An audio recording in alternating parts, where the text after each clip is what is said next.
নমস্কার, আপনারা দেখছেন বেবি রানী রান্না রানী চ্যানেলের মধ্যে আজকে তাল দিয়া তেল ছাড়া আপনারা সাথে পিঠা বানাইয়া শেয়ার করমু মালপুয়া। আপনারা তো কত তেল দিয়ে খাইছেন আর তেল ছাড়া কেউ কেউ ভালো পায়। আজকে তেল ছাড়া বানাইয়া আপনারা সাথে শেয়ার করমু। আপনারা পুরো ভিডিওটা দেখবা, স্কিপ করবা না। ভালো লাগলে লাইক করবেন, শেয়ার সাবস্ক্রাইব করবা। আসুন আমি কীরকম বানাই দেখতে থাকুন। পুরা রাত্রে চাউলটা ভিজাইয়া রাখলাম, খুব সুন্দর এটা লুলিছে। আর আপনারা যদি রাত্রে ভিজাইয়া রাখুন না, দিন ওই যদি 3-4 ঘন্টা ভিজান নিতে খুব সুন্দর ভিজিব এটা। এখন মিক্সচারের মধ্যে এটা লইলিম চাউলটা, ওখান ডাকনা আটা লাগাই এটা কুটিলিম। এটার মধ্যে জলুল দিছি না, এটা ওরকম করে কুটি লিছি। এটা জলটা জুড়াইও আপনারা কুটিতে পারেন। আর একটু একটু জল রইছিল, এটা পুরা পেস্টের মতো হয়ে গেছে গিয়া। এটা একটা সাইডে রাখি দিই। ভর্তি ভর্তি করে এক বাটি সুজি লইছি। মাছটা ঠিকঠাক দিবা আপনারা। এখানে এক বাটি আর ময়দা দিলাম, এক বাটি সুজির লাগি এক বাটি ময়দা দিয়া দিছি। এখানে ভর্তি ভর্তি করে আর এক বাটি তালের কাঠ দিয়া দিছি। সব কিছু এক বাটি দিয়ে মাপ করে দিলাম। চাউল কুটিয়া রাখলাম, এখান থেকে আরো অর্ধেক বাটি দিছি। চাউলটা একটু কম দিয়া দিবা, চাউলের পেস্টটা অর্ধেক বাটি দিয়া দিছি। আরে 1 চামচ এখানে ইস্ট দিয়া দিলাম। আপনারা কাছে থাকলে দিবা, থাকলে এটা ফুলকো ফুলকো হইব। আর বেকিং পাউডার আরো একটু কম 1 চামচ দিয়ে দিলাম। বেকিং সোডাটা একটু কম দিবা। স্বাদ মতো এখানে লবণ দিয়ে দিলাম। এখানে আরো 2 চামচের মতো কিশমিশ দিয়ে দিলাম। কিশমিশটা দিলে যে সময় কামড় পড়বো খুব স্বাদ লাগবো, টেস্ট লাগবো।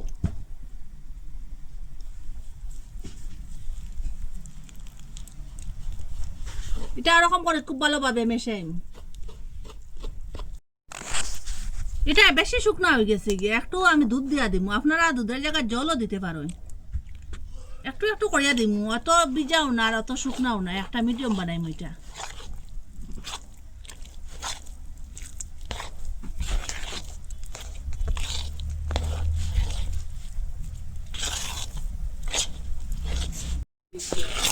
ওরকম ভালোভাবে ম্যাশ করিয়া 5 মিনিট রেস্টে রাখবো। এটা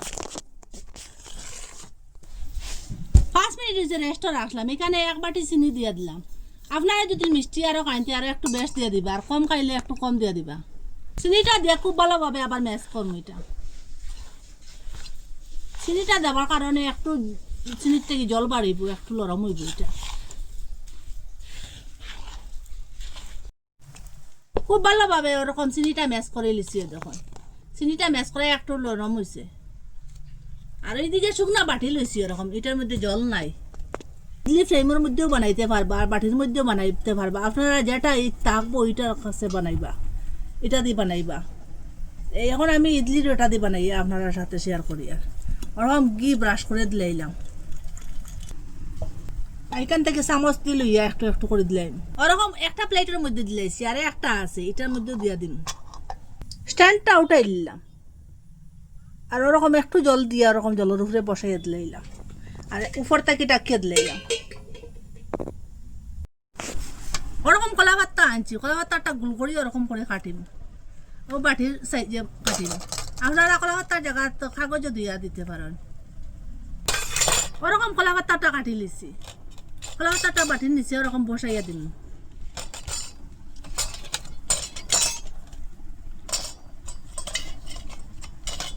আর একটু ঘি ব্রাশ করবো, এটা তাড়াতাড়ি শাড়িতে সাহায্য করবো। আর ঘিটা দেওয়ার কারণে একটু স্বাদও হইবে। সাইডের দিকে ওরকম খুব ভালোভাবে ঘি লাগাইয়া দিবা, জ্বলিত না তাড়াতাড়ি। ওরকম ঘিটা ব্রাশ করে দিলাইছি 3টা বাটির মধ্যে। আর এটা একটু একটু লইমু, বেশ লইতাম না, এটা ফুলকো ফুলকো হইব। ওরকম ঘন করবা, একটু শুকনা শুকনা করবা। এটা জল ছাড়া বাফ দিমু, এটা লবণ দিমু। এটা লবণটা আগে থেকে এটা করে ইউজ করা। যে সময় বাফ দিবার যে রাখি দেই আমি একটা ডিবার মধ্যে ঢুকাইয়া, একটু লবণটা গরম হোক। লবণটা গরম হওয়ার পরে ওরকম বাটিটা বসাইয়া দিলাম, আর এটা ডাকিয়া দিলাম। ঢাকনাটা সরাইয়া দেখায়। এটার মধ্যে জল দিয়েছিলাম, জলটা শুকাই গেছে গিয়া, আর খুব সুন্দর হয়েছে। দেখুন এটা তেল ছাড়া পিঠাটা ওরকম ফাটি ফাটি উঠিছে। এখন এটা গ্যাসটা অফ করে দিলে এটা পুরোপুরি ঠান্ডা হোক। এটা সরাইয়া দেখছেন নিচেরটা কীরকম হয়েছে, নিচেরটাও কীরকম ফুলকো ফুলকো হইয়া উঠিছে। এখন আপনারা আর উঠাইয়া দেখাই এটা, এটা একটু ঠান্ডা হওয়ার পরে খুব সুন্দর উঠিব। দেখুন ওরকম গিটা লাগাইয়া দিলে আবার তাড়াতাড়ি উঠিতে সাহায্য করব গিটা লাগাইলে। এটা কীরকম হয়েছে টাকনাটা সরাইয়া আপনারা দেখাই। বা কত বড় বড় হয়েছে, ফুলকো ফুলকো হয়েছে। দেখুন দেখুন খুব সুন্দর হয়েছে। এখন এটা হয়ে গেছে গিয়া, গ্যাসটা অফ করে দিলে এটা পুরোপুরি ঠান্ডা হোক। বাটির থেকে খুব সুন্দর ছাড়িয়েছে। দেখুন এরকম যদি সিদ্ধ বা মালপুয়া তেল ছাড়া খান বানাইয়া একবার খাইলে কারি বারবার খাইবার ইচ্ছা করবো। অনেকে তো তেল দিয়ে খাইতে ভালো পায় না, আর অনেকে তো তেল ছাড়া খাইতে ভালো পায়। আর এটা নিচে কলা পাতা দেবা খুব সহজে খুব তাড়াতাড়ি ছাড়িতে সাহায্য করছে। দেখুন খুব সুন্দর হয়েছে পিঠাটা।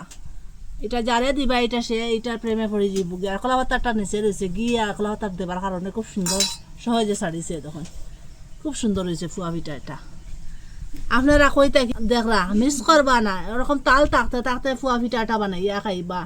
এত টেস্ট, এত স্বাদ, আর এটা হেলদিও। আর আপনারা তো কত তেল দি বানাইয়া খাইছেন, তেল ছাড়া ওরকম ফুয়া পিঠা বানাইয়া খাইবা। আর জিভের মধ্যে স্বাদটা লাগিয়া থাকবো। যে সময় তাল খাইবা ওরকম খালি তেল ছাড়া মালপোয়া বানাইয়া খাইবার ইচ্ছা করবো।